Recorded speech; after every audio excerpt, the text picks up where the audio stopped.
16, which the clerk will report by title.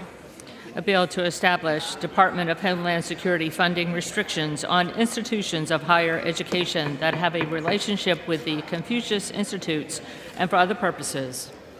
Pursuant to the rule, the bill is considered read the first time. General debate shall be confined to the bill and shall not exceed 1 hour, equally divided and controlled by the chair and ranking minority member of the Committee on Homeland Security or their respective designees. The gentleman from Mississippi, Mr. Guest, and the gentleman from Mississippi, Mr. Thompson, will each control 30 minutes. The chair recognizes the gentleman from Mississippi, Mr. Guest. Thank you, Madam Chair. The committee will be in order. Thank you, Madam Chairman. Madam Speaker, I yield myself such time as I may consume.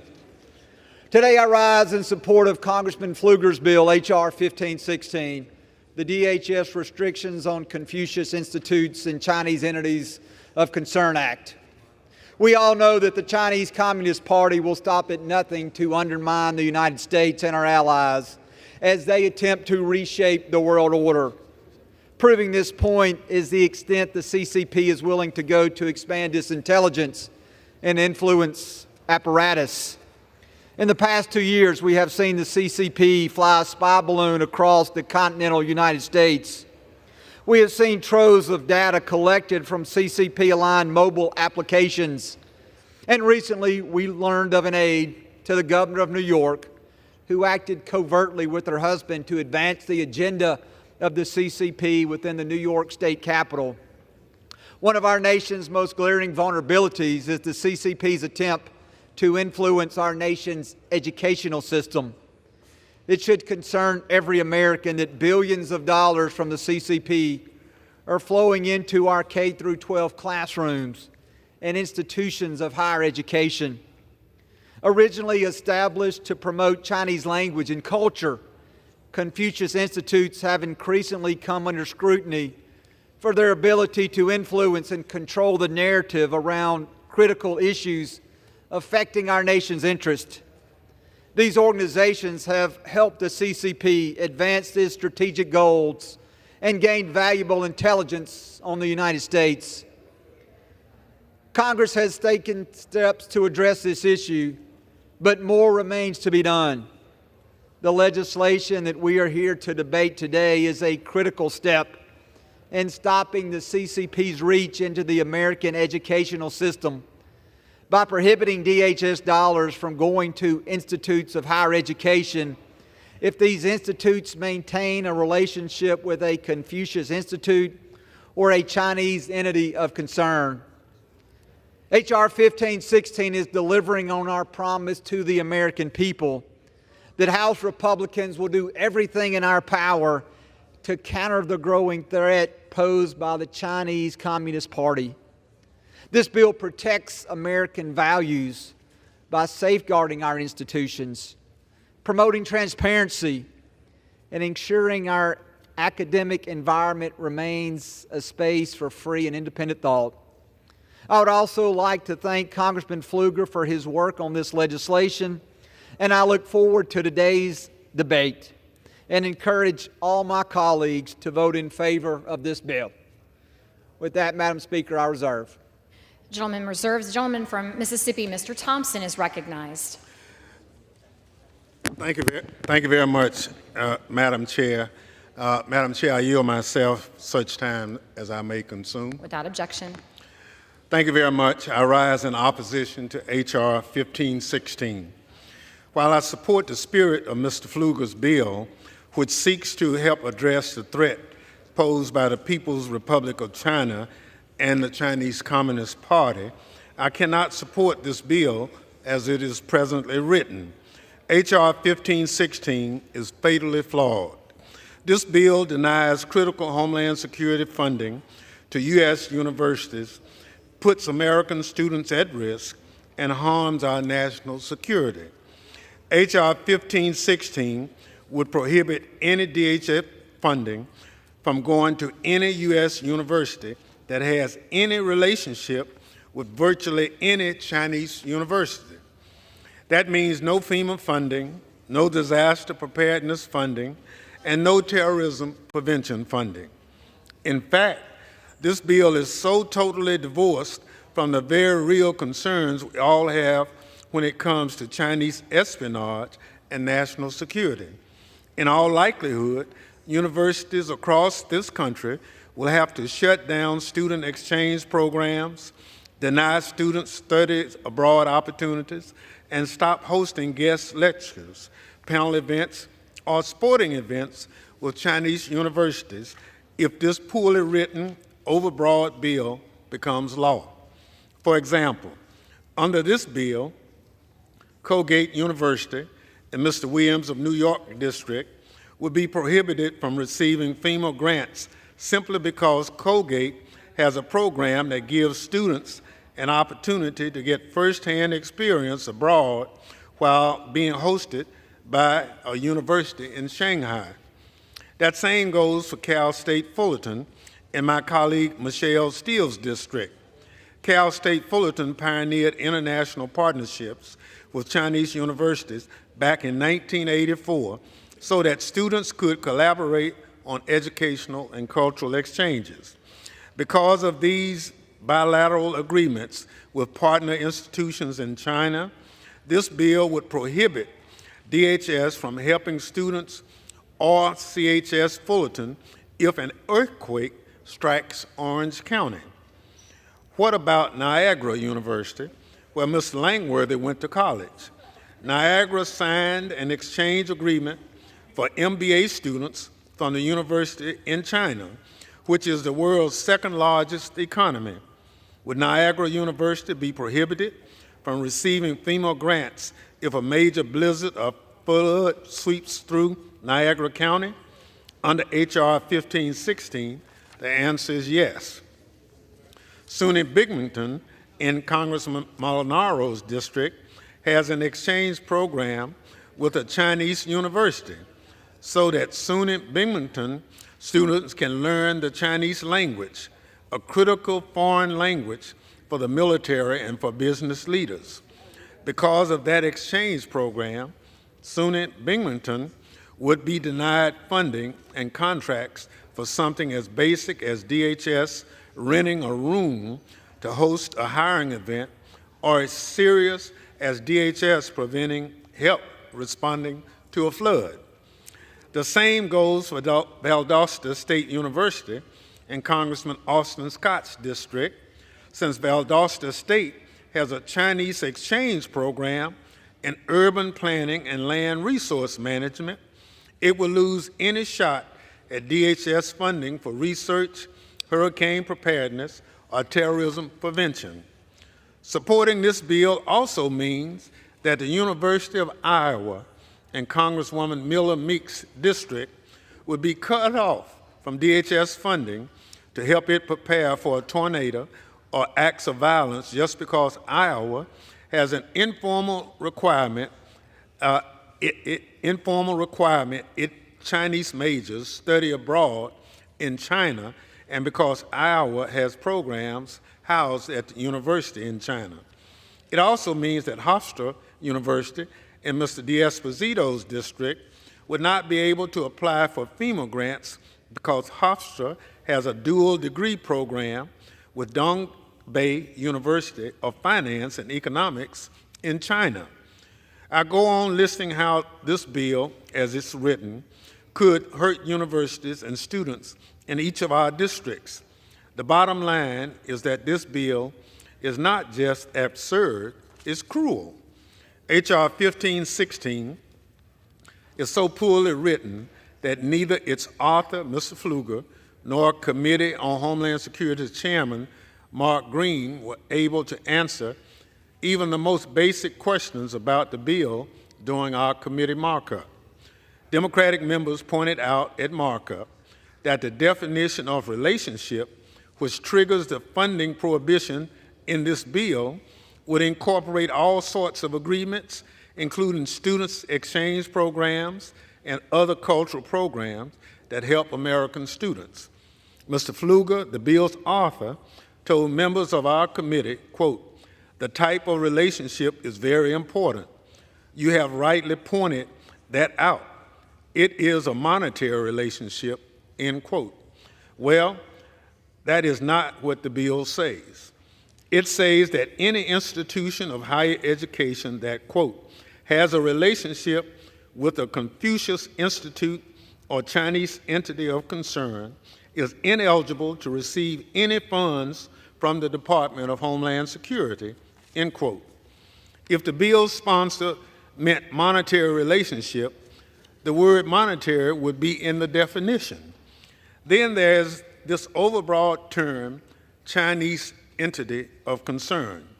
During the markup, the bill's sponsor said something about, quote, DHS works with the university to deem an entity of concern, end quote. Well, DHS does not deem entities of concern, so I don't know where that idea came from.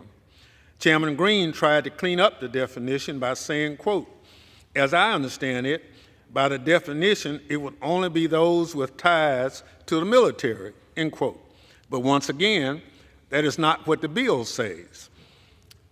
Madam Chair, I cannot support a bill drafted so poorly that even its author and committee chairman do not know what it bans and do not know what it allows. I especially cannot support a bill that does all the damage I just described.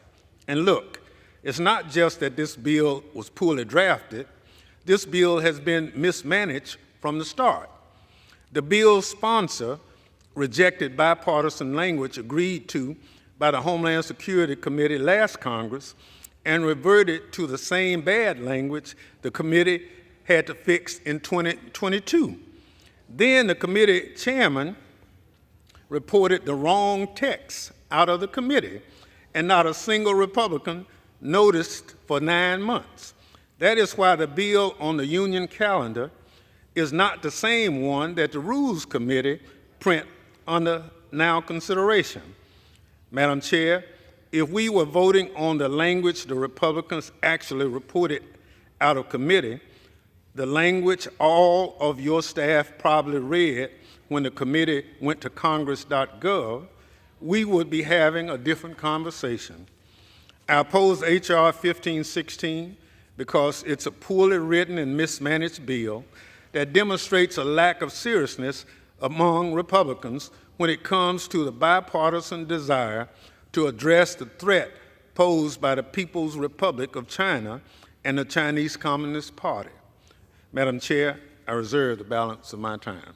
The gentleman from Mississippi, Mr. Thompson, reserves. The gentleman from Mississippi, Mr. Guest, is recognized. Madam Speaker, I yield to my good friend, the gentleman from the great state of Texas, Mr. Pfluger, as much time as he may consume.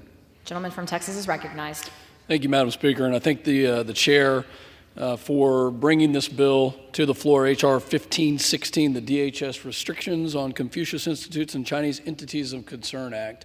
And you kind of got to ask yourself, well, why are we here?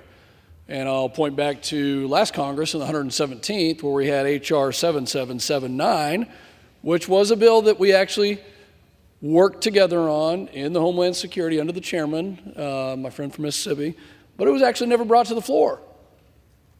Not sure why that wasn't brought to the floor. That's why we're here today, is because we are serious about protecting our country. In the NDAA, it went to the Rules Committee and they voted it down. So that's why we're here. We're here because we didn't get a chance to actually get serious about our nation's most serious threat, which is the Chinese Communist Party, that's using every tool at their disposal to undermine our interest, to use malign activity. For years they've done this in conjunction with the People's Liberation Army. They've exploited the open and collaborative nature of our society, of academia, to conduct widespread industrial military espionage inside the United States.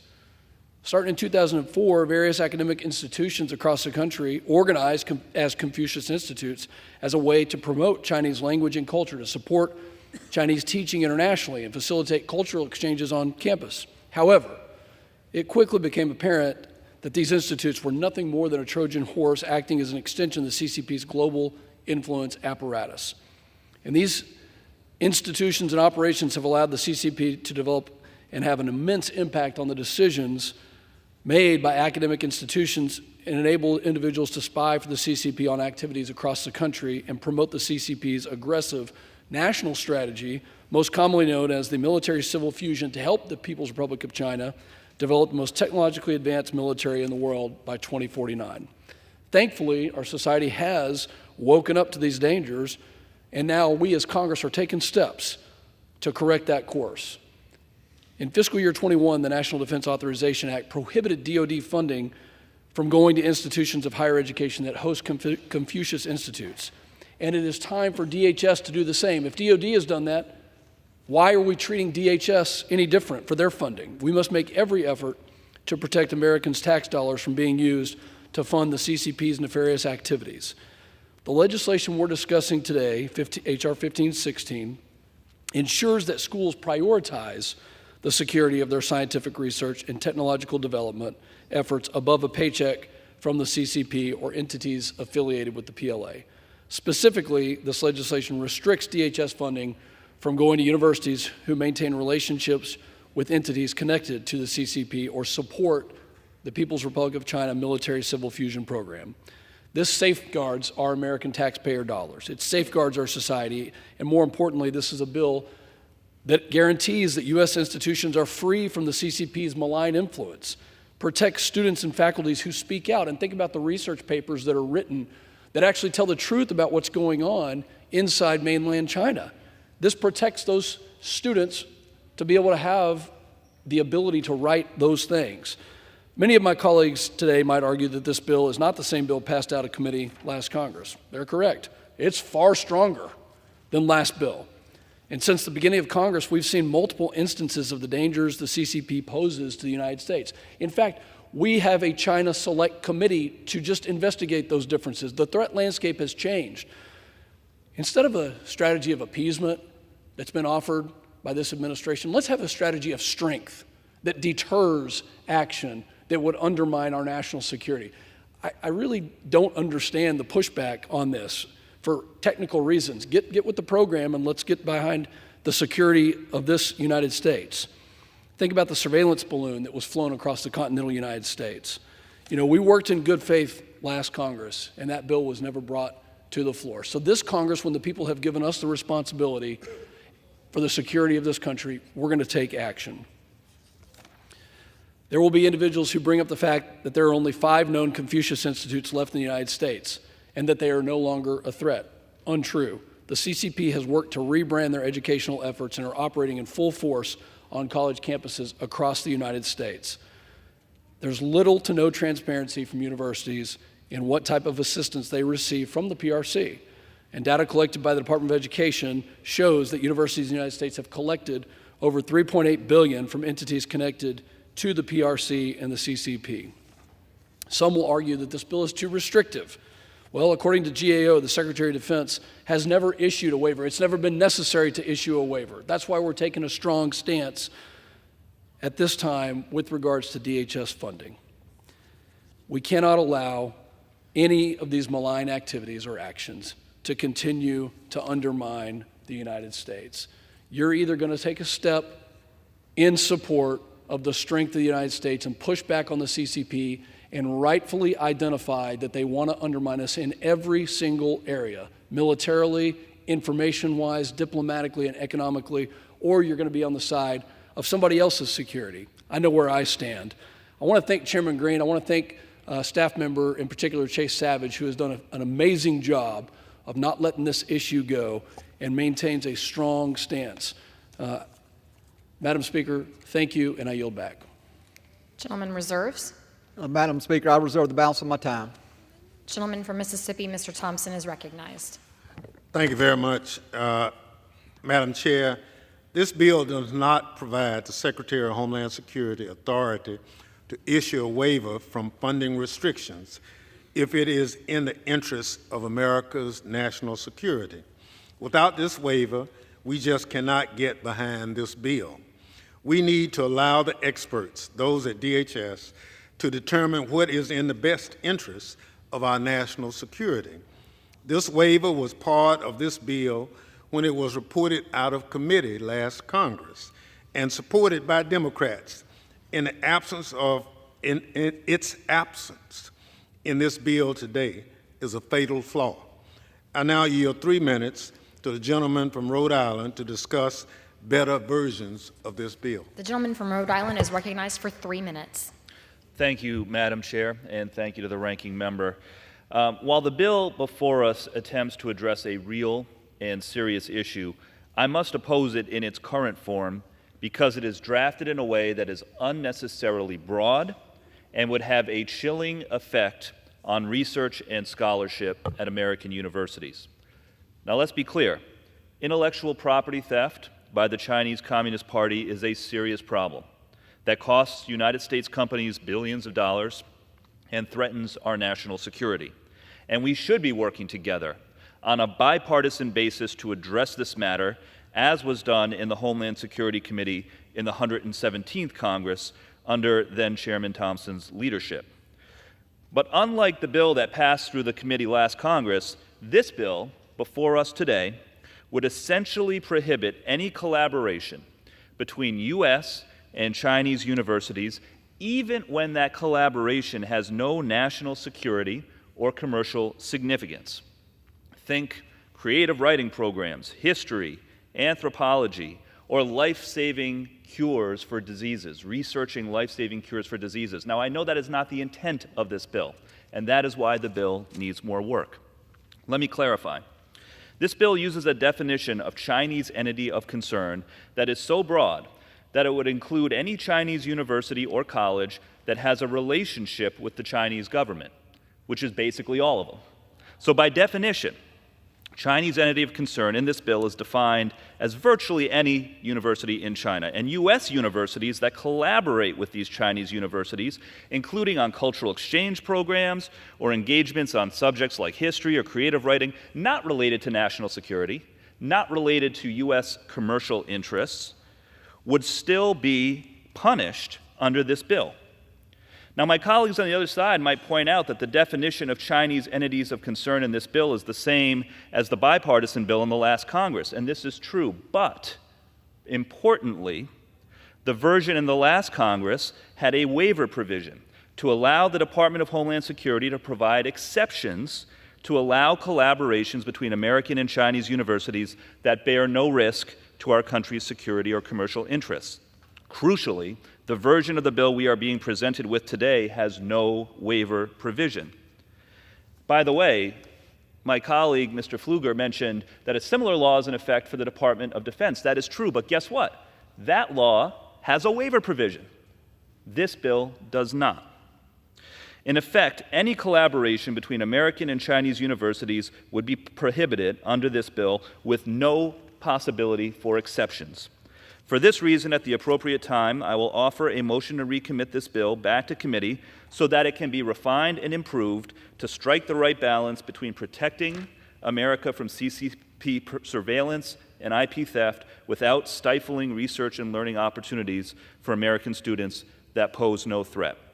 If the House rules permit, I would have offered this motion with this important amendment to this bill. This amendment will include a waiver provision for DHS to waive on a case-by-case basis restrictions on institutions of higher education if the Secretary determines that the activities are of a benign nature, while still restricting research and development funding from going to institutions of higher education that have Confucius Institutes or other relationships with the CCP that are at risk of compromising U.S. interests. We can strike the right balance between protecting America's security and allowing research and innovation at American universities to be competitive with the rest of the world. At the end of the debate, I will insert into the record the text of this amendment, and I hope my colleagues will join me in voting for the motion to recommit. And I yield back. Gentleman reserves. Chair reserves. The gentleman from Mississippi, Mr. Guest, is recognized. Madam Speaker, I yield 2 minutes to the gentleman from the great state of Michigan, Mr. Molinar. Gentleman from Michigan is recognized for 2 minutes. Thank you, Madam Speaker. I rise today in support of H.R. 1516, Congressman Pfluger's important legislation on Confucius Institutes. The Chinese Communist Party seeks to exert its influence over all aspects of American society, and that includes the American education system.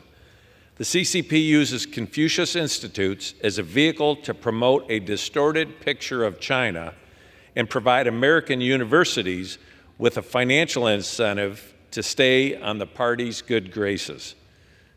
Where missiles and ships are considered hard power, these institutes are soft power, projecting the long arm of the CCP onto our college campuses. You see, the Chinese Communist Party funds Confucius Institutes because it wants to manipulate the minds of young Americans, whether it be digitally on TikTok or physically through Confucius Institutes. We cannot allow American taxpayer dollars to support universities that allow the presence of these institutes to influence and manipulate their students. As chairman of the Select Committee on China, I support this legislation and urge my colleagues to vote yes, and I yield back.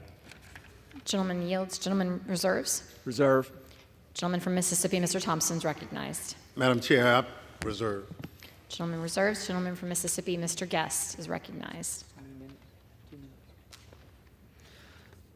Madam Speaker, I yield 2 minutes to the gentlewoman from the great state of California, Ms. Deal. The gentlewoman from California, Ms. Steele, is recognized for 2 minutes.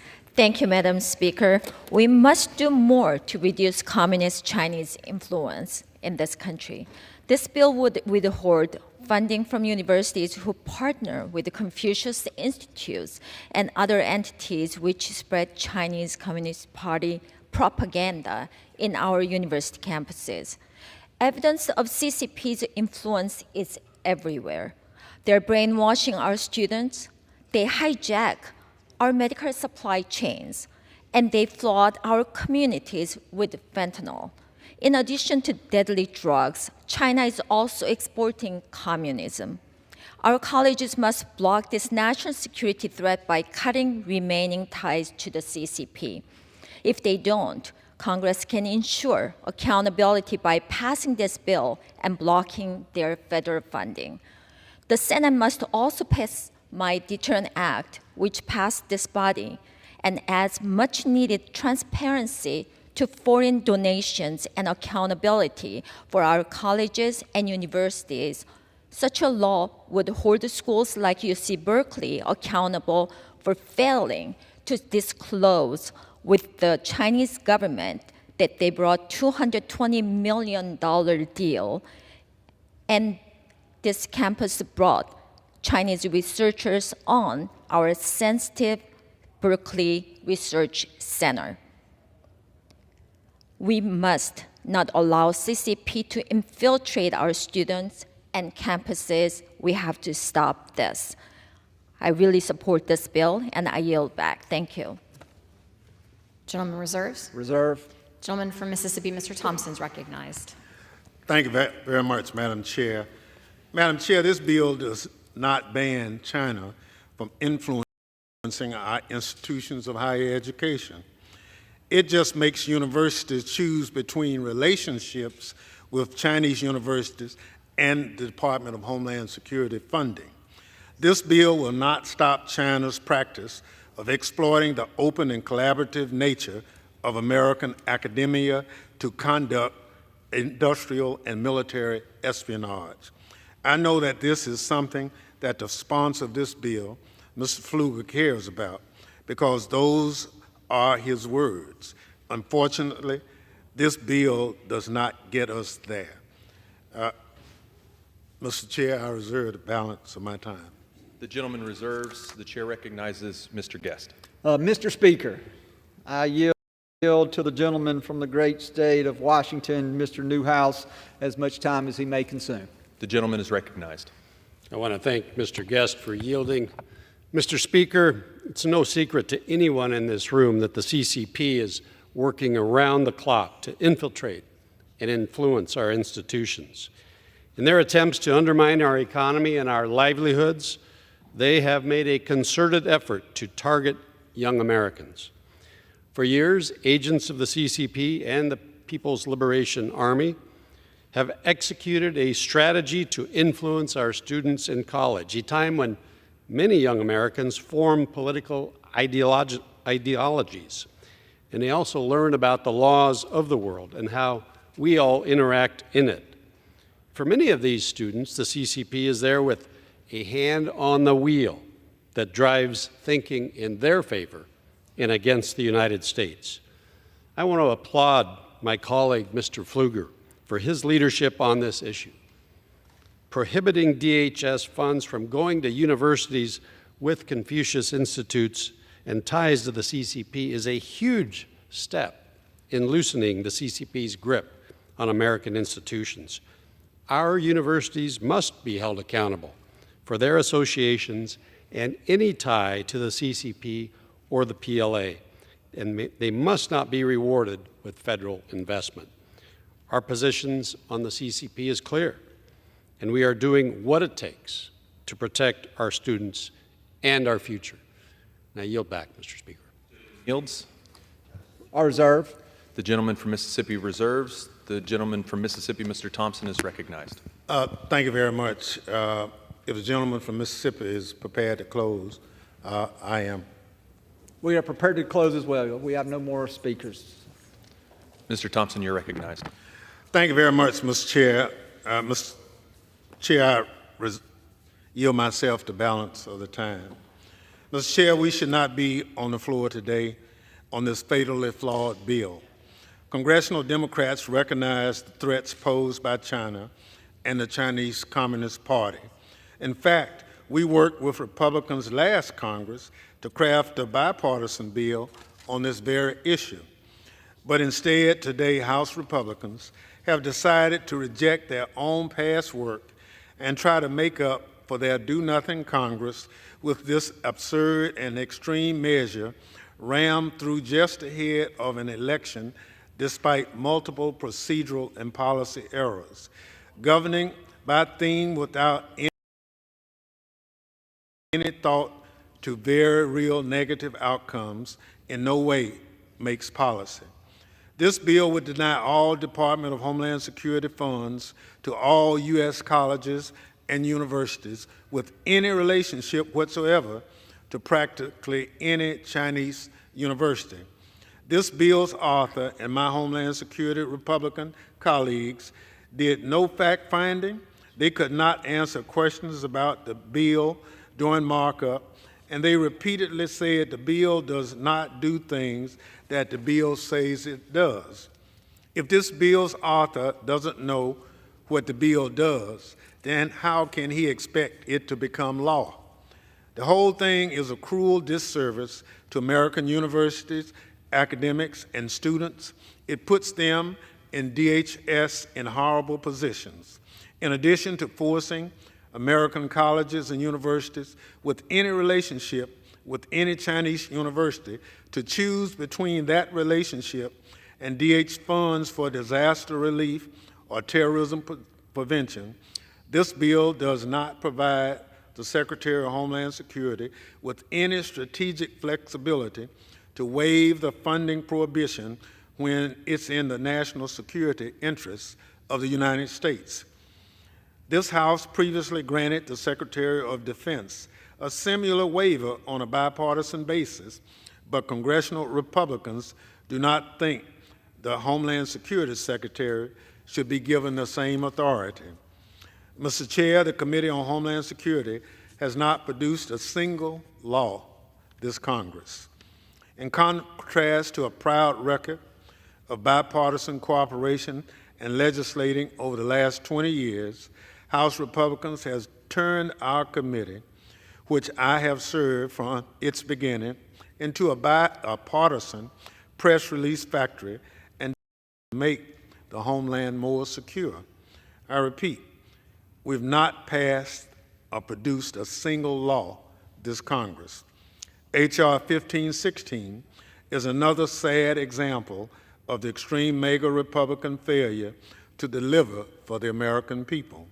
I urge my colleagues to reject this flawed, extreme partisan messaging bill and vote no on H.R. 1516.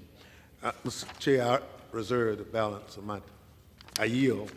The gentleman yields the balance of his time. The chair recognizes the gentleman from Mississippi, Mr. Guest, to close. Mr. Speaker, I yield myself the balance of my time. Gentleman is recognized.